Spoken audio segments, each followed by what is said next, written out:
الحمد لله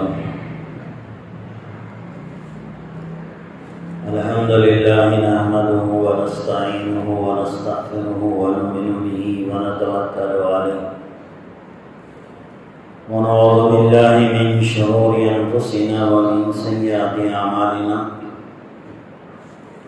من يهده الله فلا مضل له ومن يضلل فلا هادي له ونشهد أن لا إله إلا الله وحده لا شريك له ونشهد أن سيدنا مولانا محمدا عبده ورسوله قال الله تبارك وتعالى في القرآن المجيد والفرقان الحميد فأعوذ بالله من الشيطان الرجيم بسم الله الرحمن الرحيم أم يحسدون الناس على ما آتاهم الله من فضله صدق اللہ العلی العظیم۔ معزز سامعین کرام، محترم بزرگوں، عزیز نوجوان ساتھی، انسان انجانے میں بہت سارے ایسے گناہ کر بیٹھتا ہے جس کا اسے احساس تک نہیں ہوتا، لیکن اللہ کی نگاہ میں وہ بہت بڑے گناہ ہوتے ہیں۔ بعض گناہ تو وہ ہیں جو انسان کو ظاہر میں نظر آ جاتے ہیں۔ آدمی جھوٹ بولتا ہے، معلوم ہو جاتا ہے کہ میں نے جھوٹ بولا ہے۔ شراب پینے والے کو احساس ہو جاتا ہے کہ میں نے اللہ کی نافرمانی کی ہے اور میں نے شراب پیا ہے۔ اسی طرح زنا کرنے والا، سود کھانے والا، چغلی کرنے والا، یہ سارے وہ گناہ ہیں جب انسان کرتا ہے تو اس کے دل میں کچھ نہ کچھ تو احساس ہوتا ہے کہ میں نے غلطی کی ہے، میرے سے گناہ ہوا ہے، اور اس سے وہ بچنے کی بھی کوشش کرے گا، اور اگر اللہ توفیق دے تو کبھی نہ کبھی وہ توبہ بھی کر لے گا۔ لیکن بعض گناہ ایسے ہیں جس کے تعلق سے انسان ہمیشہ غفلت میں رہتا ہے۔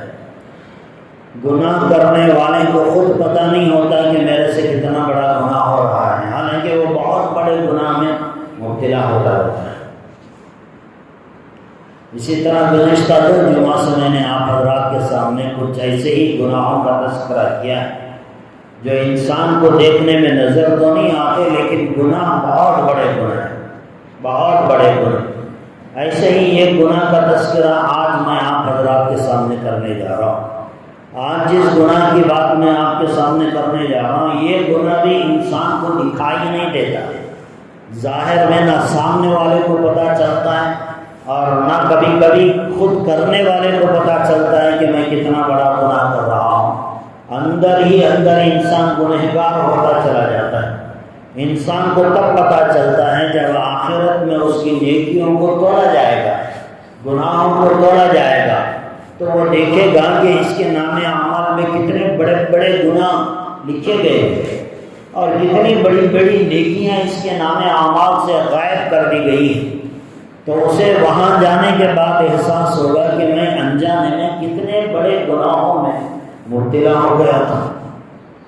لہذا ایسے ہی کچھ گناہ جیسا کہ میں نے گزشتہ جمعہ بھی بتایا، بدگمانی انسان کرتا ہے اور غیبت کرتا ہے۔ انسان اس سے سمجھتا نہیں، معلوم نہیں ہوتا کتنے بڑے گناہ ہو رہے ہیں، حالانکہ یہ گناہ بہت بڑے بڑے گناہ ہیں۔ ایسا ہی ایک گناہ ہے آج کے اس جمعہ میں بھی میں آپ حضرات کے سامنے ایسے ہی ایک گناہ کا تذکرہ کرنے جا رہا ہوں۔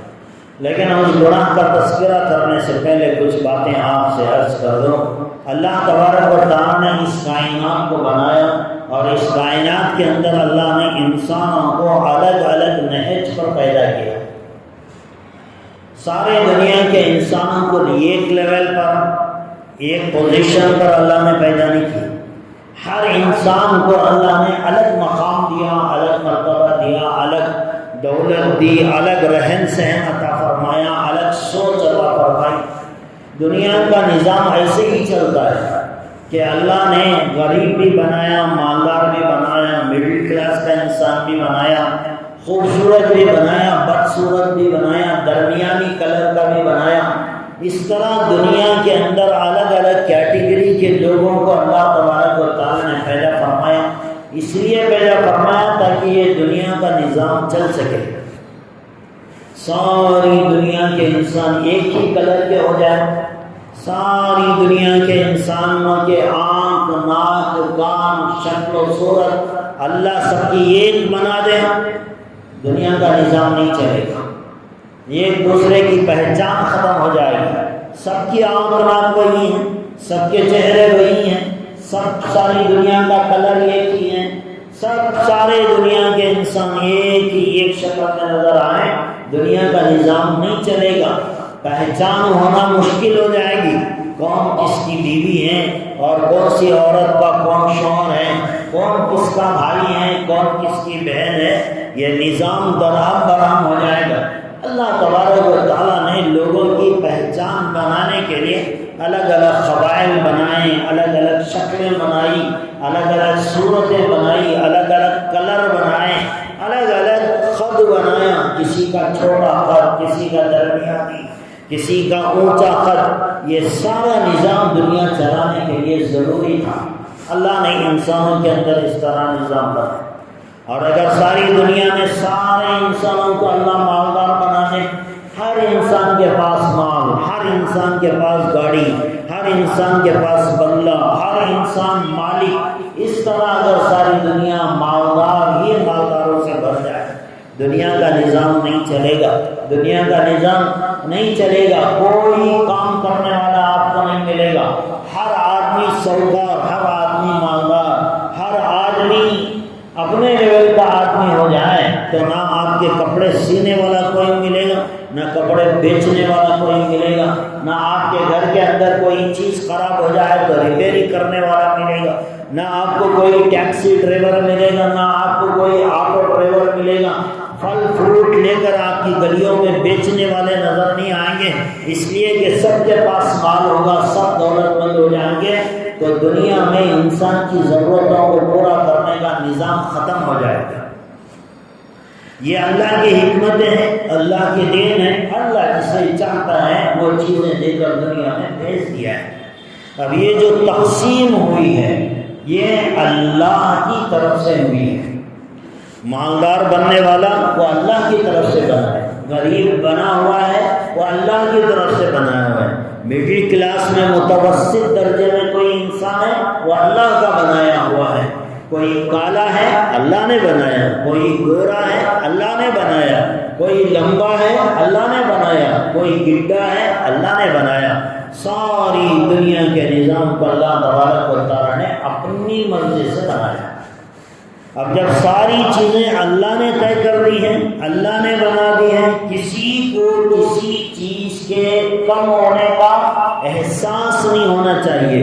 اگر ہمارے سامنے کسی کو ہمارے سے کچھ زیادہ مل جائے تو اس کے اوپر جلن اور حسد نہیں ہونا چاہیے، اس لیے کہ یہ جو تقسیم ہوئی ہے یہ انسانوں کی بنائی ہوئی نہیں، یہ تو اللہ تبارک و تعالیٰ کی بنائی ہوئی تقسیم ہے، اللہ کا نظام ہے۔ مجھے جس حالت پہ بنایا یہ بنانے میں میرے ماں باپ کا کوئی دخل نہیں ہے، میرے رشتہ داروں کا کوئی دخل نہیں ہے، اللہ نے بنایا، میرے جتنے بھائی بہن ان کو اللہ نے بنایا، آپ کو اللہ نے جس ڈھنگ سے بنایا وہ اللہ نے بنایا ہے، تو سب کی جو پوزیشن دنیا کے اندر اللہ نے رکھی ہے وہ اس کی بنائی ہوئی نہیں ہے بلکہ یہ اللہ کا نظام ہے، اللہ نے بنا دی ہے۔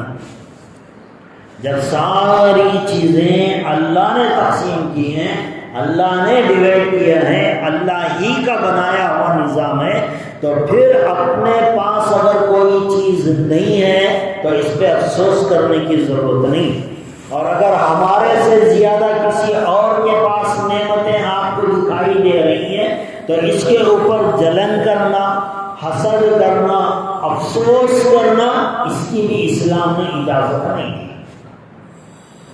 یہ بھی ایک گناہ ہے، کسی انسان کی ترقی کو دیکھ کر آپ کے دل میں جلن پیدا ہو جائے، آپ کے دل کو تکلیف ہونے لگے، آپ کو بیزارگی ہونے لگے کسی دوسرے کی نعمت کو دیکھ کر، اسے حسد کہتے ہیں، اسے حسد کہتے ہیں۔ یہ حسد بہت بڑا گناہ ہے، اور حسد کرنے والے کا گناہ نظر نہیں آتا، جیسے شرابی کا گناہ نظر آتا ہے، زانی کا گناہ نظر آتا ہے، سود کھانے والا نوٹڈ ہو جاتا ہے، لیکن حسد کرنے والے کا گناہ نظر نہیں آتا۔ آپ کے سامنے بیٹھا ہوگا، آپ سے سلام کیا ہوگا، آپ سے مصافحہ کیا ہے، آپ سے ہنس ہنس کے بات بھی کرتا ہے، لیکن وہ اپنے دل میں آپ کے لیے حسد رکھتا ہے۔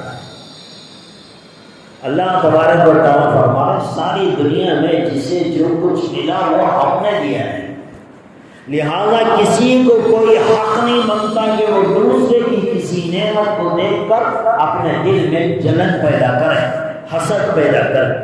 اللہ تبارک و تعالیٰ قرآن کریم میں یہ آیت شریفہ میں یہی ارشاد فرماتے ہیں، ہم یحسدون الناس علی ما آتاہم اللہ من فضلہ۔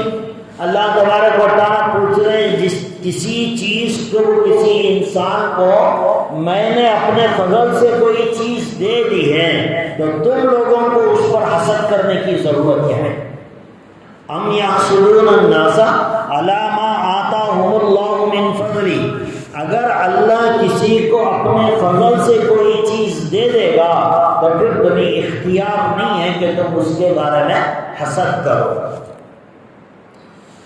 دنیا کا نظام دیکھیں، ایک ہی ماں باپ کے اولاد ہوتے ہیں، ایک ہی ماں باپ کے اولاد ہیں، سگے بھائی ہیں، ایک بھائی غریب ہے، ایک بھائی مالدار، ایک ہی ماں باپ کی اولاد ہے، ایک بیٹی کا رشتہ اچھے گھرانے میں ہو گیا، دوسری بیٹی کا رشتہ تھوڑا غریب خانے میں ہو گیا، ایک بیٹی جس گھر میں پڑھتی ہے وہ بنگلہ ہے، دوسری بیٹی جس گھر کے اندر پڑھتی ہے وہ کرائے کا چھوٹا مکان ہے۔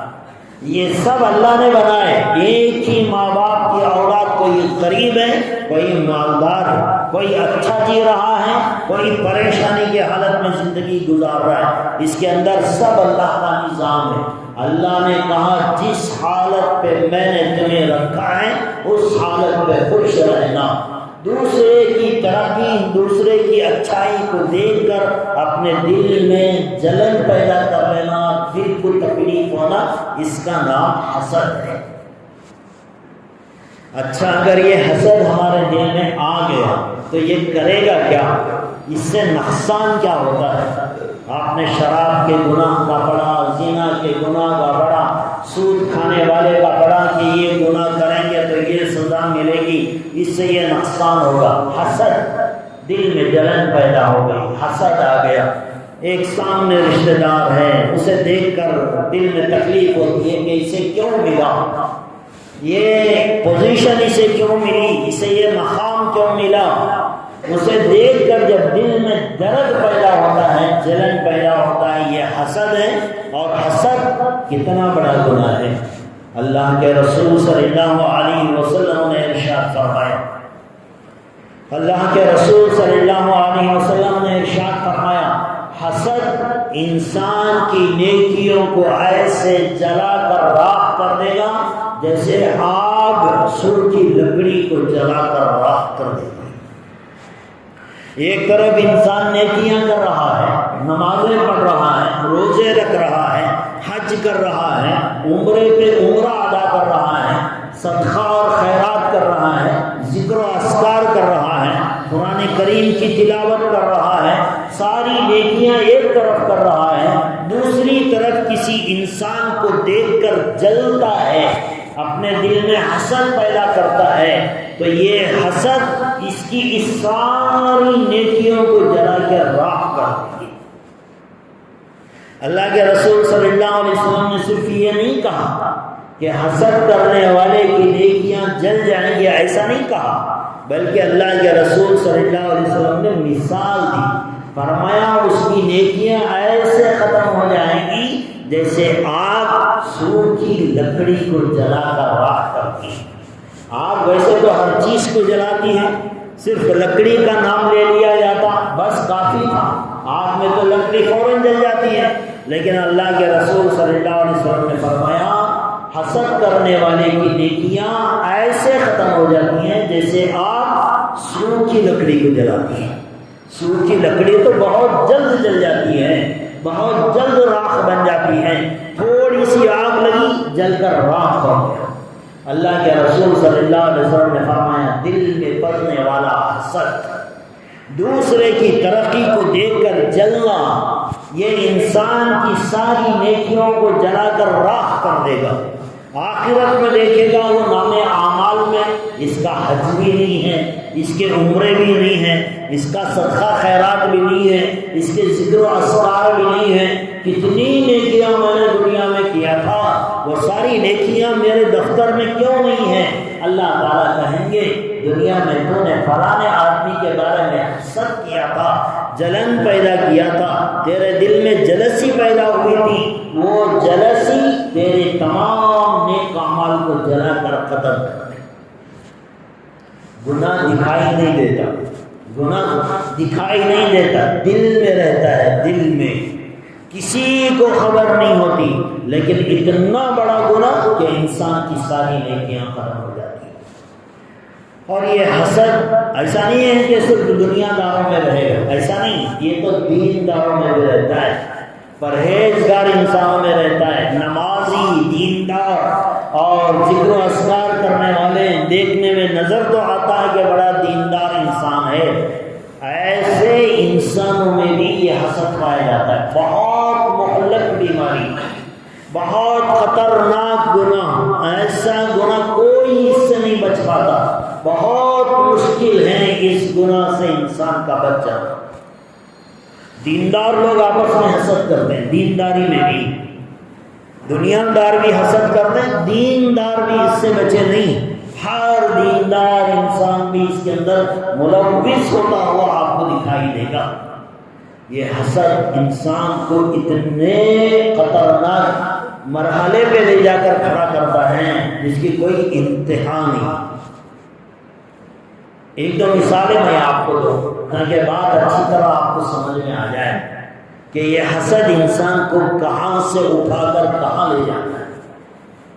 اچھا خاصا انسان، اچھا اللہ کے نزدیک پرہیزگار انسان، اللہ کا لاڈیلا بندہ، تھوڑا سا حسد دل میں کیا پیدا ہوا، اللہ تبارک و تعالیٰ اپنے قرب سے ہٹاتے ہیں، جہنم کے آخری درجے میں پہنچا دیتے ہیں۔ اور اس کا گناہ صرف حسد، دوسرے کو دیکھ کر جلن پیدا ہو جانا، یہ ہوتا ہے۔ اللہ تبارک و تعالیٰ کی سب سے پہلی نافرمانی، اللہ کی سب سے پہلی نافرمانی جو ہوئی وہ اصل میں حسد کی بنیاد پر ہوئی۔ وہ کیا تھی؟ اس کائنات میں جب اللہ نے اس زمین کو بھی نہیں بنایا تھا، صرف آسمانوں کا نظام اللہ چلا رہے تھے، اللہ کی نافرمانی کرنے کا کوئی تصور نہیں تھا۔ ہزاروں لاکھوں کروڑوں اربوں فرشتے تھے جو اللہ کی عبادت میں مشغول تھے، کسی نے اللہ کی کوئی نافرمانی نہیں کی تھی۔ اللہ تبارک و تعالیٰ نے دنیا میں جنات کو بھیجا، جنات تھے، پہلے تو فرشتوں کو اللہ نے بنایا، پھر اللہ نے جنات کو پیدا فرمایا، پھر ایک تیسری مخلوق اللہ تبارک و تعالیٰ نے انسان کو بنایا۔ جب یہ انسان کا پتلا تیار ہو رہا تھا، اللہ تبارک و تعالیٰ نے فرشتوں کو حکم دیا کہ دنیا سے الگ الگ مختلف جگہوں سے مٹی تیار کرو، اور مٹی لائی گئی۔ اللہ تبارک و تعالیٰ نے اپنے ہاتھوں سے حضرت آدم علیہ السلام کا پتلا بنایا۔ صرف پتلا ہے، اس میں روح نہیں ہے، گوشت نہیں ہے، صرف مٹی کا بنایا ہوا ایک ڈھانچہ ہے۔ فرشتے دیکھ رہے ہیں، فرشتوں کے ذریعے سے مٹی منگائی جا رہی ہے اور اسے پتلا تیار کیا جا رہا ہے، فرشتوں سے حفاظت کی جا رہی ہے۔ بہت ہی ایک نظام بنا کر اللہ تبارک و تعالیٰ حضرت آدم کو بنا۔ شیطان تھا، ابلیس تھا جو کہ جنات میں سے تھا، بڑا پرہیزگار تھا، بڑی عبادتیں کرنے والا تھا، اللہ کا بڑا مقرب بندہ تھا، اللہ کے بہت قریب رہتا تھا، اتنا قریب اور اتنی زیادہ عبادت کرنے والا یہ ابلیس یہ بھی دیکھ رہا تھا، اسے بھی معلوم تھا کہ کوئی نئی مخلوق اللہ پیدا کر رہا ہے، ایک تو فرشتے ہیں، ایک جنات ہیں، اور اللہ اب ایک تیسری مخلوق بنا رہا ہے۔ جب پتلا تیار ہو رہا تھا تو شیطان آ کر اسے درمیان میں کبھی کبھی ٹچ کر کے دیکھتا تھا کہ یہ دیکھیں کیا ہے اس میں۔ جب مارتا اسے تو اندر سے کھوکھل ہونے کی وجہ سے آواز آتی تھی۔ شیطان سمجھنے لگا یہ میری طرح طاقتور مخلوق نہیں، یہ تو بہت کمزور مخلوق ہیں، خیر بنا لے، مجھے اس سے کیا لینا دینا۔ اللہ تبارک و تعالیٰ نے حضرت آدم کا پتلا بنایا، پھر اس کے اندر روح ڈالی، سر سے لے کر پیر تک روح آئی، تھوڑا تھوڑا تھوڑا وہ مٹی کے پتلے میں انسان کے اعضا بننا شروع ہوئے، گوشت بننا شروع ہوا، رگیں بننا شروع ہوئی، دماغ بننا شروع ہوا، آنکھیں بیٹھنا شروع ہو گئی، آنکھوں میں طاقت دیکھنے کی آ گئی، پھر کان کے پاس روح آئی، کانوں میں سننے کی طاقت آئی، ناک کے پاس روح آئی، سونگھنے کی طاقت آئی۔ اس طرح جسم اوپر سے روح اللہ نے ڈالی، دھیرے دھیرے دھیرے سر سے لے کر پیر کے ناخن تک حضرت آدم کو روح ڈال دی گئی۔ اب یہ حضرت آدم علیہ السلام باقاعدہ تیار ہو گئے۔ اللہ تبارک و تعالیٰ نے سارے فرشتوں کو بلایا اور بلا کر فرشتوں سے کہا کہ اے میرے فرشتوں، یہ میری نئی مخلوق ہے، میں اسے دنیا میں بھیجنے والا ہوں، یہ دنیا کے اندر میری سب سے بہترین مخلوق ہوگی، لیکن میں اسے دنیا میں بھیجنے سے پہلے اس کی عظمت تمہارے دلوں میں بٹھانے کے لیے اللہ نے فرشتوں کو حکم دیا کہ تم اس کا سجدہ کرو۔ اذ قال ربک للملائکۃ اسجدوا لآدم فسجدوا الا ابلیس۔ اللہ قرآن کریم میں تذکرہ فرماتے ہیں جب اللہ نے فرشتوں سے کہا آدم کا سجدہ کرو، سارے فرشتوں نے سجدہ کر لیا۔ ایک ابلیس تھا، شیطان تھا، اس سے کہا گیا کہ تو کیوں رک گیا؟ تو وہ کہا میں اسے سجدہ نہیں کروں گا۔ اللہ نے کہا کیوں نہیں کرے گا؟ شیطان نے کہا انا خیر من خلقتہ من نار وخلقتہ من طین۔ شیطان نے دلیل دی کہ یہ مٹی سے بنایا ہوا، میں آگ سے بنایا ہوا، میں افضل ہوں، یہ مٹی کمزور ہے، انا خیر منہ، میں اس سے بہتر ہوں، لہذا میں اس سے بہتر ہونے کی وجہ سے میں اس کے سامنے سجدہ نہیں کروں گا۔ یہ پہلی نافرمانی تھی، یہ پہلا گناہ تھا جو آسمانوں پہ ہوا، اور اس گناہ کی بنیاد کیا ہوئی؟ وہی دل میں حسد تھا۔ وہ شیطان چاہتا تھا کہ میں تو بڑا ہوں، آسمانوں پہ میرے سے بڑا کوئی نہیں ہے، میری جو ہے شان چلتی ہے یہاں، اب میں جا کر اس کے سامنے سجدہ کروں گا تو اس کا مقام میرے سے اونچا ہو جائے گا، جو عزت مجھے ملی ہے اس سے زیادہ عزت اسے مل جائے گی۔ دل میں حسد آ گیا، دل میں کینہ آ گیا، دل میں جلن پیدا ہو گئی، اس نے صاف انکار کر دیا کہ میں اس کا سجدہ نہیں کروں گا۔ اللہ تبارک و تعالیٰ نے اس کے اوپر لعنت بھیجی، زمین کے اوپر اتار دیا، کہا جب تک قیامت نہیں آئے گی جب تک تیرے اوپر لعنت برستی رہے گی، اور جب قیامت آ جائے گی تو ہمیشہ ہمیشہ کے لیے جہنم تیرا ٹھکانہ ہوگا۔ آپ ذرا اندازہ کریں یہ حسد دل میں آنے سے پہلے اس کا مقام کیا تھا، اس کا مرتبہ کیا تھا، اللہ کا وہ کتنا لاڈیلا تھا، لیکن دل کے اندر حسد آ گیا، ساری نیکیاں برباد ہو گئی، سارے مرتبے ختم ہو گئے۔ اللہ تبارک و تعالیٰ نے اسے فرشتوں کے سرداری سے نکال کر ہمیشہ ہمیشہ کے لیے اس کے گلے میں لعنت کا طوق ڈال دیا، اور ہمیشہ ہمیشہ کی جہنم اللہ نے اس کا مقرر کر دیا۔ کبھی سوچیں انسان اتنا پرہیزگار ہونے کے بعد بھی اگر دل میں کسی مسلمان کے لیے حسد جلن پیدا ہوتا ہے، بھلے سے زبان سے کہنا ضروری نہیں، صرف دل میں پکڑا ہے، صبح شام اسی کے خیال میں رہتا ہے، اسی کے خیال میں رہتا ہے، اسے وہ کیوں مل گیا، اسے وہ کیوں مل گیا۔ یہ جب انسان کے دل میں حسد آتا ہے تو انسان کی نیکیاں ختم، مقام مرتبہ ختم، اور اللہ تبارک و تعالیٰ اس کے لیے ہمیشہ کا ٹھکانہ جہنم کر دیتے۔ تو آسمانوں کے اوپر جو گناہ ہوا پہلا وہ حسد کی بنیاد پر ہوا۔ ایک اچھے خاصے اللہ کے پرہیزگار مخلوق شیطان ابلیس حسد کی بنیاد پر ہمیشہ کے لیے ملعون ہو گیا، مردود ہو گیا۔ اب اللہ نے دنیا کے اندر حضرت آدم کو بھیجا۔ حضرت آدم پہلے انسان بھی ہیں، پہلے نبی بھی ہیں۔ اب ان کی اولاد جو ہوگی وہ تو دیندار ہوگی، پرہیزگار ہوگی، گناہ کا کوئی تصور نہیں، گناہ کا کوئی خیال نہیں، اس لیے کہ دنیا میں گناہ کرنے کے کوئی اسباب بھی نہیں۔ ابھی تو دنیا شروع ہوئی ہے، انسانوں کی شروعات ہوئی ہے۔ اب دنیا آسمانوں پہ گناہ حسد کا ہو گیا۔ زمین پر پہلے انسان حضرت آدم آئے، پھر ان کی اولاد کا سلسلہ چلا۔ اب ان کی اولاد میں جو سب سے پہلا گناہ ہوا وہ بھی حسد کی بنیاد پر ہوا۔ حسد، دو بھائی تھے، ایک حابل تھا ایک قابل تھا۔ حابل کے حصے میں جو لڑکی آئی نکاح کے لیے وہ بڑی خوبصورت تھی، قابل کے حصے میں جو لڑکی آئی وہ تھوڑا اتنی خوبصورت نہیں تھی۔ حضرت آدم علیہ السلام نے اللہ کے حکم کے موافق جس کے حصے میں جو لڑکی تھی اس سے ان کا نکاح کیا اور بعد جوڑے بنا دیے کہ یہ تمہاری بیویاں ہیں۔ قابل نے کہا نہیں مجھے وہ لڑکی چاہیے۔ حضرت آدم نے کہا نہیں یہ تو خدا کا فرمان ہے، ایسا نہیں ہو سکتا، وہ تو حابل کی بیوی ہے۔ اب جب اچھی عورت حابل کے نکاح میں چلی گئی، اپنے نکاح میں تھوڑی کم خوبصورت لڑکی آ گئی تو حابل کے دل میں اپنے بھائی کے لیے حسد پیدا ہوا۔ دنیا میں کوئی گناہ نہیں ہوا ابھی تک، کوئی خدا کی نافرمانی نہیں ہوئی ابھی تک، لیکن سب سے پہلا گناہ ہوئے زمین کے اوپر جو ہوا وہ حسد کی بنیاد پر ہوا۔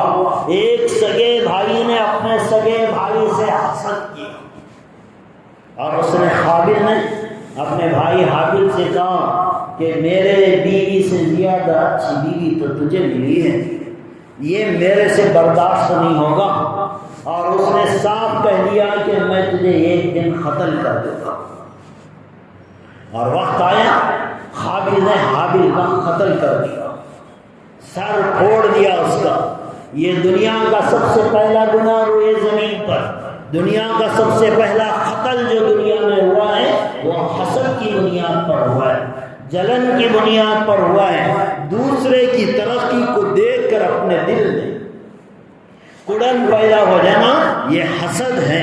اب اس کے بھائی کو بیوی اچھی ملی، اللہ کا نظام تھا، لیکن اس کے دل کے اندر جو حسد آیا تو اس نے اپنے بھائی کا خون کر دیا، قتل کر دیا۔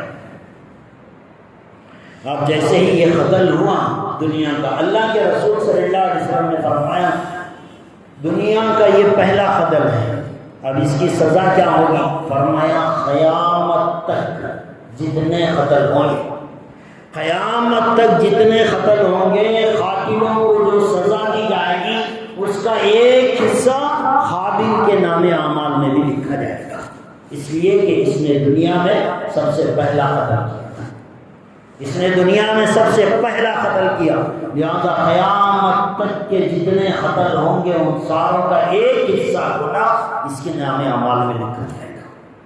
کتنا بڑا ہوا، کتنی بڑی سزا۔ لیکن بنیاد کیا ہے؟ کس وجہ سے ہوا یہ گناہ؟ یہ گناہ جو ہوا وہ اصل میں حسد کی وجہ سے ہوا۔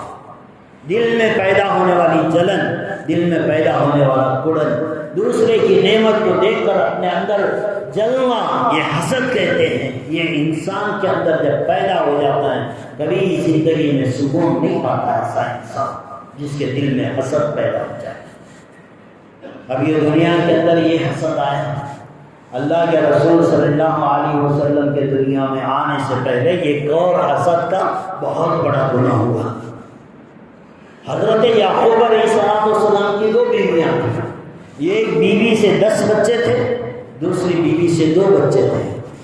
2 بچے، ایک کا نام یوسف تھا اور ایک کا نام بنیامین تھا۔ حضرت یعقوب علیہ السلام اپنے بچے یوسف سے بڑی محبت کرتے تھے، بڑے خوبصورت ہیں، اللہ نے بڑا حسن کیا تھا۔ اور یہ ماں باپ فطری طور پر کسی بچے کو زیادہ چاہتے ہیں، یہ فطری ہے، کامن سینس ہے، یہ ایک فطری بات ہے جو ہر انسان میں پائی جاتی ہے کہ ماں باپ کسی ایک کو زیادہ چاہتا ہے، لیکن انصاف تو سب کے ساتھ برابر کرنی ہے۔ چاہت کسی کے دل میں آ جاتی ہے، یہ الگ بات ہے۔ اللہ کے رسول صلی اللہ علیہ وسلم کی کئی بیویاں سب کے ساتھ انصاف ہوتا تھا، لیکن چاہت حضرت عائشہ صدیقہ رضی اللہ تعالیٰ عنہ سے زیادہ تھی۔ حضرت یعقوب کے 12 بچے، 2 بیویوں سے، حضرت یوسف علیہ السلام سے بڑی محبت تھی۔ اب ان کے جو 10 بھائی تھے، انہوں نے آپس میں بیٹھ کر مشورہ کیا کہ ہمارے ابا تو اسے زیادہ چاہتے ہیں۔ انصاف تو سب کے ساتھ ہوتا ہے، کھانے میں، پینے میں، پہننے میں، اوڑھنے میں، اس میں بے انصافی نہیں ہوتی، لیکن کسی کی محبت کسی کے دل میں زیادہ ہو جائے، یہ تو اللہ کا نظام ہے۔ اب 10 بھائیوں نے بیٹھ کر مشورہ کیا کہ کیا کرنا ہے۔ اب ان کے دل کے اندر اپنے بھائی کے لیے حسد پیدا ہو گیا۔ انہوں نے اپنے باپ سے کہا ہم سب مل کر ایک پکنک کے لیے جا رہے ہیں، تفریح کے لیے جا رہے ہیں، آپ اپنے بچے کو یوسف کو بھی ہمارے ساتھ بھیجیں۔ حضرت یعقوب علیہ السلام نے کہا کہ مجھے ڈر ہے کہ تم میرے یوسف کو گوا دو گے۔ 10 بھائیوں نے کہا ہم 10 بھائی ہیں، ہم حفاظت کریں گے اپنے بھائی کی۔ لے کر گئے، یوسف علیہ السلام کے کپڑے نکالے اور ان کو مار دینا چاہتے تھے، لیکن اس میں سے ایک بھائی نے کہا ہم اپنے ہاتھ خون سے رنگین کیوں کریں، اسے مرتا ہوا چھوڑ دیں گے، ایک کنویں میں ڈھکیل دیں گے اور یہ کپڑے لے کر یوسف کے ہمارے باپ یعقوب کے پاس چلے جائیں گے۔ حضرت یوسف علیہ السلام کو سگے مہندر بھائیوں نے اٹھا کر جو ہے کنویں کے اندر ڈال دیا اور ان کے کپڑے ایک جانور کو ذبح کر کے کپڑے رنگین کر کے باپ کے پاس لے کر گئے، یعقوب علیہ السلام کے پاس۔ دیکھیے خاندان نبیوں کا ہے، لیکن حسد وہاں بھی پلتا ہے۔ کوئی آدمی یہ نہ سمجھے کہ نمازی آدمی میں حسد نہیں آتا، روزہ رکھنے والے کا دل حسد سے پاک ہے، نہیں، حج کرنے والے کا دل حسد سے پاک ہو جائے گا، نہیں، عمرے کرنے والے کا دل حسد سے پاک ہو جائے گا، نہیں۔ ارے بھی یہاں جس کے دلوں میں حسد پیدا ہوا وہ خاندان نبیوں کا خاندان تھا۔ حضرت ابراہیم کے بیٹے حضرت اسحاق کے بیٹے حضرت یعقوب کی یہ جو نسل چلی ہے جسے بنی اسرائیل کہتے ہیں، اس میں ہزاروں نبی دنیا کے اندر پیدا ہوئے، باپ بھی نبی، دادا بھی نبی، پردادا بھی نبی، نبیوں کا خاندان ہے، لیکن دل کے اندر حسد تو وہاں بھی بنتا ہے۔ کوئی آدمی اپنی دینداری پر اطمینان نہ کر لے، میں تو نمازی ہوں، میں تو روزہ رکھنے والا، میں ذکر کرنے والا، میں فلانا کام کرنے والا، میں تو دوسروں کو دین کی دعوت دینے والا، میں بڑا پرہیزگار انسان، میرے دل میں حسد نہیں آئے گا۔ ایسا ممکن نہیں ہے۔ حسد تو آئے گا، لیکن اسے روکنا پڑے گا، اسے ختم کرنا پڑے گا، اس بیماری کا علاج کرنا پڑے گا۔ یہ تو کامن ہے کہ ہر انسان کے دل میں حسد پیدا کیا جائے گا، شیطان آئے گا، حسد ڈالے گا۔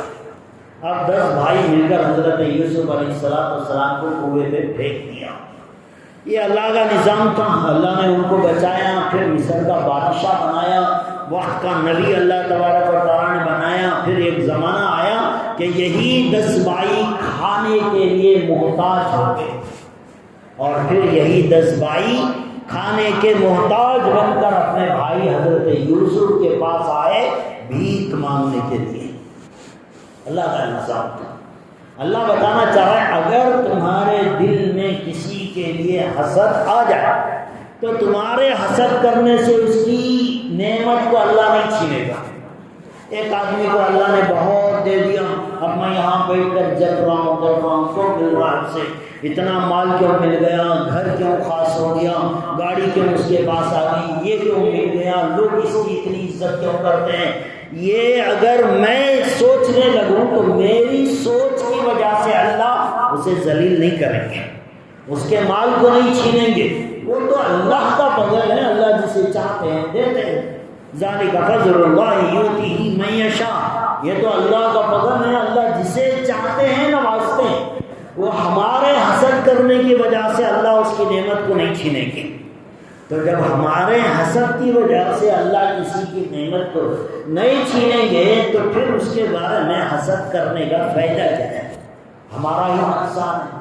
ہمارے سوچنے سے سامنے والا غریب نہیں ہو جائے گا۔ یہ حسد کی بیماری ٹوٹل ہمارے معاشرے میں پائی جاتی ہے، کوئی بچا ہوا نہیں۔ سگے بھائیوں میں حسد دیکھا گیا ہے، سگے بہنوں میں حسد دیکھا گیا، خاندان کے اپنے تیروں میں حسد دیکھا گیا، ایک ہی ٹائپ کے بزنس مینوں میں حسد دیکھا گیا۔ ایک ہی کیٹیگری کی بزنس ہے، کپڑے کی دکان والا کپڑے کی دکان سے حسد کر رہا ہے، چپل کی دکان والا چپل کی دکان والوں سے حسد کر رہا ہے۔ میرے دکان میں اتنے کسٹمر نہیں آتے، اس کے دکان میں اتنے کیوں جاتے ہیں؟ ارے بھائی اسے کیوں چلتا ہے، مجھے کیوں نہیں چلتا؟ اب یہ دل میں خیال آ رہا ہے کسی طرح اس کا دکان کا نقصان ہو جائے، کسٹمر کم ہو جائے، میرا بیپار زیادہ ہو جائے۔ یہ جو خیالات انسان کے دل میں 24 گھنٹے چلتے ہیں، یہ انسان کو یہ تو دنیا میں پریشان کرتے ہیں، خوش نہیں رہتا۔ حسد کرنے والا انسان زندگی میں کبھی خوش نہیں رہ سکتا، وہ ہمیشہ ٹینشن میں رہتا ہے، ہمیشہ ڈپریشن کا شکار رہتا ہے۔ خوشی انسان کو اسی کو ملتی ہے جو دوسروں کے بارے میں اپنے دل میں اچھے خیال رکھتا ہے۔ اللہ کے رسول صلی اللہ علیہ وسلم دنیا میں تشریف لائے، مکے کے بڑے بڑے سردار آپ کے دشمن بن گئے، اس میں سے ایک ابو جہل بھی تھا، لیکن ان کی یہ عادت تھی کہ ابو جہل اور اسی طرح کے 2-3 سردار رات کے اندھیرے میں نکلتے تھے اپنے گھروں سے۔ اللہ کے رسول صلی اللہ علیہ وسلم کعبۃ اللہ کے پاس کھڑے ہو کر رات کے آخری حصے میں قرآن پڑھتے تھے۔ ابو جہل اور دوسرے سردار جو کہ پکے کافر ہیں، اسلام کے دشمن ہیں، لیکن قرآن کو سننے میں ان کو بھی مزہ ملتا تھا۔ راتوں کو نیند نہیں آتی تھی، وہ اپنا بسترا چھوڑ کر چوری چھپے اپنے چہرے کو چھپا کر رات کے اندھیرے میں چھپ چھپا کر کعبۃ اللہ کے پاس آتے تھے۔ اللہ کے رسول نماز میں قرآن پڑھ رہے ہیں، یہ سن رہے ہیں، مزہ آتا ہے۔ تو 3 سرداران تھے، اب یہ چوری چھپے ایک دوسرے سے سن کر آئے تھے، قرآن سننے لگے، یا پھر اجالا ہو گئے یا پھر جاتے ہوئے آپس میں ٹکرا گئے۔ تو اس میں سے ایک نے ابو جہل سے پوچھا کہ اتنی رات میں تم محمد بن عبداللہ کا کلام سننے کے لیے آئے ہو، لگتا ہے کہ تمہیں محمد صلی اللہ علیہ وسلم کے نبی ہونے کا سچا یقین ہو گیا، اسی لیے تم رات کو قرآن سننے کے لیے آئے ہو۔ ابو جہل کہنے لگا کہ محمد جو کلام پڑھتا ہے وہ سچا کلام ہے، لیکن مشکل یہ ہے کہ میرا قبیلہ، میرا خاندان اور محمد کا خاندان عبد مناف، یہ اللہ کے رسول صلی اللہ علیہ وسلم کا خاندان ہے، اور ایک ابو جہل کا دوسرا خاندان ہے۔ ابو جہل کہنے لگا میرا خاندان اور محمد بن عبداللہ کا خاندان ایک زمانے سے ہم دونوں میں کمپٹیشن ہے، ہم دونوں ایک دوسرے کے کمپٹیشن پر زندگی گزار رہے ہیں۔ یہ خاندان قریش ہے، عبد مناف، وہ مہمانوں کی مہمان نوازی کرتے تو ہم بھی کرتے، وہ مہمانوں کو تحفے دیتے تو ہم بھی دیتے، وہ مہمانوں کی دعوت کرتے تو ہم بھی دیتے، ان کی بھی سخاوت ہونے لگی، ہماری بھی سخاوت ہونے لگی، ان کا قبیلہ ہمارا قبیلہ ایک ساتھ چلنے لگا، دونوں کا پوزیشن مکے میں برابر آ گیا۔ جیسے ایک گاڑی کے 2 جانور ہوتے ہیں، اس طرح ایک دو ہمارے دونوں قبیلے ایک ساتھ پہ آ گئے، ان کا قبیلہ میرا قبیلہ، ہم دونوں کی پوزیشن مکے میں ایک لیول میں تھی۔ لیکن اچانک عبد مناف کے خاندان میں ایک نیا نبی پیدا ہو گیا۔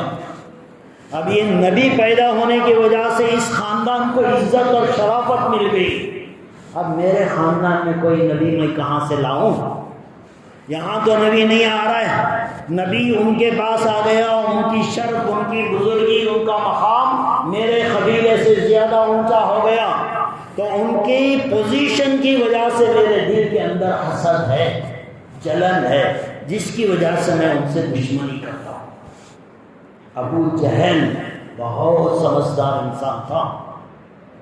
ابو جہل تو اس کا نام بعد میں پڑا ایمان نہیں لانے کی وجہ سے، ورنہ اسلام آنے سے پہلے، اللہ کے رسول صلی اللہ علیہ وسلم کا دنیا میں تشریف لانے سے پہلے ابو جہل کا لقب تھا ابو الحکم، حکمت کا باپ سمجھایا جاتا تھا۔ بڑی حکمت تھی اس کے اندر، بہت دور اندیشی تھی، بڑا چالاک، بڑا سمجھدار، اور بہت ہی جو ہے کیپٹنسی کرنے کا اس کے اندر مزاج اللہ تبارک و تعالیٰ نے رکھا تھا۔ اسے تو ابو الحکم کہتے تھے لوگ، حکمتوں کا باپ سمجھا جاتا ہے۔ اتنی بڑی عقل، اتنی بڑی سوچ، اتنا بڑا مقام، لیکن ایمان قبول نہیں کیا۔ وجہ کیا تھی؟ صاف صاف ابو جہل کہہ رہا تھا کہ ان کے خاندان میں پیدا ہو گئے، اس لیے میں نہیں مانوں گا۔ حسد تھا، خاندانی دشمنی تھی، خاندانی حسد تھا، جلن تھا اپنے دل میں، جس کی بنیاد پر ابو الحکم نام کا آدمی آگے چل کر ابو جہل بن گیا۔ ہمیشہ ہمیشہ کی بربادی اپنے مقدر کر لیا، وجہ صرف حسد تھی، صرف حسد تھی۔ آج ذرا ہم اپنے معاشرے میں دیکھ لیں، کوئی انسان تھوڑا ترقی کرتا ہوا نظر آ جائے، یہ انسان کی فطرت ہے کہ اس کے حاسدین دنیا میں زیادہ ہو جاتے ہیں۔ اسی لیے اللہ کے رسول صلی اللہ علیہ وسلم نے ارشاد فرمایا کہ اللہ کا فضل جس انسان پہ ہوتا ہے اس کے حسد کرنے والے دنیا میں زیادہ ہو جاتے ہیں۔ جس پر بھی اللہ کا فضل ہوا اس کے حسد کرنے والے دنیا میں زیادہ ہو جاتے ہیں۔ اسی لیے اللہ کے رسول صلی اللہ علیہ وسلم نے فرمایا جہاں تک ممکن ہو سکے اپنی نعمتوں کو چھپا کر رکھو، اپنی نعمتوں کو چھپا کر رکھو۔ اوور شو کرنے کی ضرورت نہیں، اوور دکھانے کی ضرورت نہیں۔ تھوڑا، آج ہماری فطرت یہ ہے کہ تھوڑا آئے تو اس سے زیادہ دکھاتے ہیں۔ یہاں اللہ کے رسول صلی اللہ علیہ وسلم فرما رہے ہیں دیکھو جب اللہ کسی کے اوپر نوازتا ہے کسی چیز سے تو اس کے حاسدین دنیا میں زیادہ پیدا ہو جاتے ہیں، لہٰذا اپنی نعمتوں کو چھپا کر رکھو۔ خواہ اس کی شو بازی کرنا، خواہ اسے لوگوں میں بیان کرنا، یہ اچھی بات نہیں۔ ہاں کچھ نعمتیں ہیں ظاہر ہو جاتی ہیں، آدمی مکان بناتا ہے نظر آ جاتا ہے، گاڑی خریدتا ہے نظر آ جاتا ہے، لیکن اس کے علاوہ بہت ساری چیزیں جہاں نعمتوں کو چھپانا ممکن ہو، جہاں اللہ کے فضل کو چھپانا ممکن ہو، پاسبل ہو، وہاں اللہ کی نعمتوں کو چھپا لینا چاہیے، اس لیے کہ ورنہ معاشرے میں لوگ دشمنی پر اتر آتے ہیں۔ یہ حسد ہی رہے گا تو الگ بات ہے، حسد میں انسان آگے بڑھتا ہے، حسد بڑھتے بڑھتے بڑھتے بڑھتے انسان کا قتل کرنے کے لیے تیار ہوتا ہے۔ بڑے بڑے گناہ جو دنیا میں آتے ہیں، یہ ملک کی جنگیں جو ہوتی ہیں نا، کبھی عراق ایران کی جنگیں ہو رہی، کبھی افغانستان پر امریکہ بمباری کر رہا ہے، یہ سب کیا ہے؟ یہ سب دوسرے کی ترقی دیکھ کر جلن پیدا ہوتی ہیں۔ دوسرا ملک ترقی کر رہا ہے تو اس سے جو بڑا ملک ہے وہ چاہتا میں اسے کسی طرح ختم کروں، دنیا کے اندر سپر پاور میرا نام رہے، دوسرا کوئی کیوں بنے گا، لہذا وہ چھوٹے ملک کے اوپر حملہ کرے۔ دنیا میں جتنی جنگیں ہوتی ہیں وہ حسد کی بنیاد پر ہوتی ہیں، خاندان کے اندر جتنے جھگڑے ہوتے ہیں وہ حسد کی بنیاد پر ہوتے ہیں، معاشرے میں جتنے لڑائیاں ہوتی ہیں وہ حسد کی بنیاد پر ہوتی ہیں۔ لہذا دوستو یہ حسد آج ایک بہت بڑی بیماری اندرونی حساب سے ہمارے ایمانوں کو کھوکھلا کر رہی ہے۔ لہذا پہلی چیز یہ کہ اپنے اندر سے اس حسد کی بیماری کو ختم کریں۔ اس کا سب سے پہلا اور آسان علاج کیا ہے؟ اگر کسی کے پاس کوئی نعمت دیکھیں تو اس کے لیے دعا دیں، ماشاء اللہ، تبارک اللہ، ماشاء اللہ، اللہ نے تمہیں یہ نعمت دی، اللہ اس میں اور برکت دے، یہ کہنے کی عادت ڈالیں۔ دل میں تو تکلیف ہوگی، اتنی آسانی سے زبان سے نہیں نکلے گا۔ ایک آدمی ہمارا سامنے دشمن ہے، وہ ترقی کر رہا ہے، ہم اسے ہاتھ اٹھا کر اے اللہ اسے اور ترقی دے، بہت مشکل ہے۔ یہ دعا مانگنا بہت مشکل ہے، لیکن مانگنا چاہیے اگر بیماری کو ختم کرنا چاہتے ہیں، ورنہ یہ بیماری پلے گی، ایک طرف نیکی کے کام کرو، دوسری طرف جل کر راکھ ہو جائیں گے، نیکیاں ختم ہو جائیں گی، کچھ نہیں بچے گا نام اعمال میں۔ تو سب سے پہلے آج انسانوں کی عادت کیا، دوسرے آدمی کو ترقی مل رہی ہے، ایک تو وہ میرے پاس کچھ نہیں ہے۔ دیکھیں انسانوں کو اللہ نے تقسیم کیا، جسے جو ملنا، جس کے لیے جو مناسب تھا، اللہ نے وہ سب کو سب اپنے حساب سے دے دیا ہے۔ اگر مجھے نہیں مل پا رہا ہے تو خیر ہم اللہ سے مانگیں، اے اللہ فلاں نے آدمی کو تو نے اتنا مقام دیا، دولت دی، مرتبہ دیا، مجھے بھی ایسی عزت دے، مانگنے میں برائی نہیں ہے۔ لیکن آج مسئلہ وہ نہیں ہے، آج انسان کی سب سے بڑی پریشانی کی کیا ہے، مجھے نہیں ملا تو جان دے، مجھے نہیں ملا تو بھی جان دے، اسے کئی کو ملا، یہ مسئلہ ہے ہمارا۔ اسے نہیں ملنے کی اسے کوئی پرواہ نہیں، اے اللہ تو مجھے نہیں دیا تو جان دینا، کچھ نہ کو اسے کئی کو دیا۔ تو لہذا ہر کام اللہ آپ سے پوچھ کر کرے گا، جب چاہیں گے آپ فلانے کو دے دو تو اللہ دے دے گا، اور جب آپ کے دل میں خیال ہوگا اس سے چھین لو تو اللہ چھین لے گا۔ تو گویا ہم اللہ کو اپنا غلام بنانے کی کوشش کر رہے ہیں، نعوذ باللہ، اور اللہ سارے احکامات ہماری مرضی کے برابر کرے گا، تو گویا ہم خدا کے خدا ہم بن بیٹھے۔ تو یہ سوچنا کہ اسے کیوں ملا، یہ تمہارا اختیار نہیں ہے، یہ تمہارا کام نہیں ہے کہ اسے کیوں ملا، دینے والا اللہ، اس نے دیا ہے۔ تم اس کے بارے میں سوچنا بھی بیکار، جتنا سوچو گے اتنا گناہ تمہیں ملے گا۔ تم اللہ کی کاریگری کے اندر، اللہ کی تقسیم پر تم آبجیکشن کرنے والے کون ہوتے ہو؟ جسے جو دیا ہے وہ اللہ نے دیا ہے۔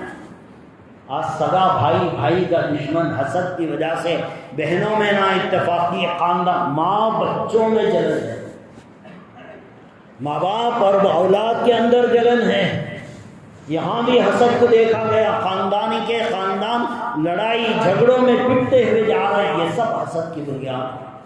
لہذا جب کبھی بھی کسی کے پاس کوئی نعمت دیکھے، اپنے دل میں اگر یہ خیال آ جائے کہ اسے اللہ کیوں دیا ہے، تو آپ اپنے دل کو تسلی دیں، دینے والا اللہ ہے، وہ ان کی مرضی سے دیا ہے، مجھے کوئی حق نہیں بنتا کہ میں اس نعمت کے اوپر اللہ سے کوئی آبجیکشن کروں، کسی کو حق نہیں بنتا۔ لہذا جس کسی کے پاس کوئی نعمت دیکھے، اپنے دل کو پہلے تو تسلی دیں، یہ اللہ کی مرضی ہے، اور دوسرے نمبر پر یہ کام کریں، ہاتھ اٹھا کر اس کے حق میں دعا کریں، اللہ تو نے اسے دیا ہے، اچھا دیا ہے، اور اس کے اندر ترقی عطا فرما۔ یہ بار بار زبان سے دعا کریں گے تو ایک وقت آئے گا کہ دل کے اندر سے وہ حسد، وہ جلن ختم ہو جائے گا، دوسرے کی محبت انسان کے دل کے اندر پیدا ہو جائے گا۔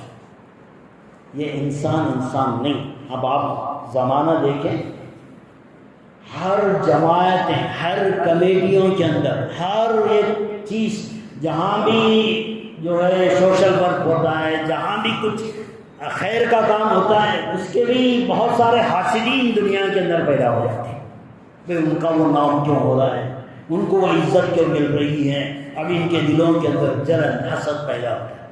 یہ دین کا کام کرنے والی جماعتوں کے اندر بھی حسد نظر آتا ہے، کوئی نہیں بچا اس سے، کوئی نہیں بچا۔ دین کا کام کرنے والے ہیں، ایک جماعت ہے وہ بھی دین کا کام کرتی ہے، اب ایک جماعت ہے وہ بھی کچھ دین کا کام کرتے ہیں، دین کے کام کے الگ الگ کئی جماعتیں دنیا کے اندر کام کرتے ہیں، نہج الگ الگ ہے، طریقہ الگ الگ ہے، سب کا کام ہے، لیکن ایک دوسرے کی بنتی نہیں ہے، ایک دوسرے کو گرانے کے چکر میں پڑے ہوئے ہیں، ایک دوسرے کی بے عزتی دیکھنے کے ڈر پہ پڑے ہوئے ہیں، یہ سب دلوں کا حسد ہے۔ دنیا دار تو دنیا دار، دیندار طبقہ بھی اس کے اندر مبتلا ہے۔ دیندار طبقہ، بڑے بڑے پرہیزگار انسانوں کے دلوں کو اگر ٹٹول کر دیکھا جائے تو ان کے دلوں میں بھی حسد کی گندگی نظر آئے گی، لیکن کوئی دوسرا کیا دیکھے گا ہمارے دل کا؟ ہم خود دیکھیں تو سب سے پہلی چیز جب دوسرے کے پاس نعمت دیکھیں، اپنے دل کو تسلی دے، یہ اللہ کی دین ہے۔ حدیث کے اندر 2 آدمیوں کے اوپر رشک کرنے کی اجازت دی گئی، 2 آدمی، باقی کسی اور کے بارے میں اپنے لیے اس طرح کی چیز مانگنے کی اجازت نہیں ہے۔ 2 آدمی، ایک آدمی کو اللہ نے مال دیا، وہ خوب صدقہ خیرات کر رہا ہے، اللہ کے راستے میں دے رہا ہے، تو حدیث میں فرمایا ایسے انسان کے طرح بننے کی دعا اللہ سے مانگ سکتے ہیں۔ اے اللہ تو نے فلاں آدمی کو، عبداللہ صاحب کو تو نے اتنی دولت دی، وہ اتنا غریبوں میں مال لٹاتے ہیں، کتنے خیر کے کام کرتے ہیں، اللہ تو بھی مجھے مال دے دے، میں بھی ان کی طرح تیرے راستے میں مال خرچ کروں گا۔ یہ تمنا، یہ دعا مانگنا جائز ہے۔ یہ کب ہوگا؟ مالدار کی مالداری جب اللہ کے راستے میں خرچ ہو رہی ہو، اس کی دعا مانگنا جائز ہے۔ لیکن ایک آدمی کے پاس اللہ نے بہت مال دیا، عالیشان بنگلہ بنا لیا، بہترین گاڑی رکھی، نوکر 4 رکھے، اور ٹھاٹ باٹ کی زندگی اس کی گزر رہی ہے، لیکن اللہ کے راستے میں مال نہیں دے رہا ہے، تو اس کے جیسا بننے کی دعا مانگنے کی اجازت بھی نہیں ہے، نہیں مانگ سکتے۔ اے اللہ فلاں جیسا انسان مجھے بھی بنا دے، میں بھی اس طرح مرسڈیز کار میں پھروں، میرے گھر میں بھی 8-10 نوکر ہوں، گیٹ کیپر رہے، واچ مین رہے، میرے جاتے ہی گیٹ کھولے۔ یہ شان، یہ ٹھاٹ باٹ کے لیے دعا مانگنے کی اجازت نہیں ہے۔ صرف 2 آدمیوں کے اوپر رشک کر سکتے ہیں۔ ایک وہ آدمی جسے اللہ نے دولت دیا، وہ اللہ کے راستے میں لٹا رہا ہے، اس جیسا بننے کی دعا آپ اللہ سے کر سکتے ہیں۔ ایک آدمی دوسرا جسے اللہ نے علم عطا فرمایا، اور وہ اپنے علم کے ذریعے سے لوگوں کو سمجھاتا ہے، دین پھیلاتا ہے، خیر کے کام کرتا ہے، تو ایسے انسان کے بارے میں بھی آپ ہاتھ اٹھا کر دعا مانگ سکتے ہیں، اے اللہ ایسا ہی علم مجھے بھی عطا فرما تاکہ میں بھی لوگوں کے درمیان تیرے دین کا کام کر سکوں۔ یہ 2 آدمیوں کے علاوہ کسی انسان کو دیکھ کر منہ میں پانی ٹپکانا اجازت نہیں ہے۔ منہ میں پانی ٹپکانا، اس کے پاس کیا، اس کے پاس کیا، اسے کیوں مل گیا، مجھے کیوں نہیں ملا، میں تو اتنی محنت کرتا ہوں، مجھے اتنا ملا، اسے اتنی اچھی، ارے میں تو کالا کلوٹا ہوں، میں اتنا ہینڈسم انسان ہوں، مجھے دیکھو سولی لڑکی مل گئی، وہ سامنے والا سورج دیکھو کالا کلوٹا، اسے اتنی حور جیسی لڑکی مل گئی، آپ اسے دیکھ رہے ہو جل رہے ہو، دیکھ رہے ہو جل رہے ہو۔ یہ نہیں ہے، اللہ نے تقسیم کیا ہے، یہ جتنی چیزیں انسانوں کو ملی وہ سب انسانوں کو تقسیم کرنے والی ذات ایک اللہ کی ہے۔ وہ جسے چاہتا ہے، جو چاہتا ہے، جیسے چاہتا ہے ویسے وہ عطا کرتا ہے۔ اللہ کے قوانین پر، اس کی دین پر، اس کے ڈسٹریبیوشن پر ہمیں آبجیکشن کرنے کا کوئی حق نہیں ہے۔ لہذا اپنے دل کو حسد سے پاک رکھیں، ہمیشہ پاک رکھیں۔ دوسرے ہمارے اوپر حسد کریں، اس کا بھی موقع نہ دیں، اس کا موقع اس لیے نہ دیں، خواہ اپنی دولت شو کرنا، شو بازی کرنا، دکھانا، کم رہا تو بھی زیادہ چھاٹ لینا، عام زبان میں بولتے ہیں بڑا چھوڑتا ہے کم لیکن بولتا زیادہ ہے، اس سے بھی حسد کرنے والے دنیا میں زیادہ پیدا ہو جاتے ہیں۔ ایک تو اپنے آپ کو دوسروں کے حسد سے بچانا، اور اپنے آپ کو دوسروں پر حسد کرنے سے اپنے دل کی حفاظت کرنا۔ جب بھی حسد کا خیال آئے، قرآن کی یہ آیت سوچیں، ہم یحسدون الناس علی ما آتاہم اللہ من فضلہ، اللہ پوچھ رہے ہیں اگر اللہ کسی کو اپنے فضل سے کچھ دے دے تو تم اس کے اوپر حسد کیوں کرتے ہو؟ اللہ سوال کر رہا ہے۔ تو یہ سوال اپنے ذہن میں تازہ کر لیں۔ کسی کو کچھ نعمتیں مل جائیں، اللہ کی مرضی سمجھ کر اس کے اوپر شکر گزاری کریں، اور کسی کے نام پر، کسی کے اچھے پوزیشن پر، کسی کو عہدہ مل گیا، کسی کے چاہنے والے زیادہ ہو گئے، کسی کو مال مل گیا، کسی کو اونچی سیٹ مل گئی، یہ سب اللہ کا نظام ہے۔ ہم اس کے بارے میں سوچ کر اپنے گناہوں کا انبار نہ لگائیں، اپنی نیکیوں کو جلا کر راکھ نہ کریں۔ تو دوستو 3 جمعہ سے یہ اندر پڑنے والے گناہ کا اس کا تذکرہ ہو رہا تھا۔ گزشتہ جمعہ بدگمانی کے تعلق سے بات کی تھی کہ دوسروں کے بارے میں بدگمانی نہ کریں، آج اس جمعہ میں یہ حسد کی بیماری ہے، یہ بھی انسان کے دل میں ہوتی ہے، باہر نظر نہیں آتی، لیکن بہت بڑا گناہ ہے، بہت بڑا گناہ ہے، لہٰذا اس سے بچنے کی پوری کوشش کریں۔ اللہ تبارک و تعالیٰ سے دعا ہے اللہ مجھے بھی آپ کو بھی، بلکہ ہر ایک مسلمان کو دوسروں پر حسد کرنے سے اللہ ہم سب کی حفاظت فرمائے، ہم سب کا خاتمہ ایمان پر فرمائے۔ آمین و آخر دعوانا الحمدللہ۔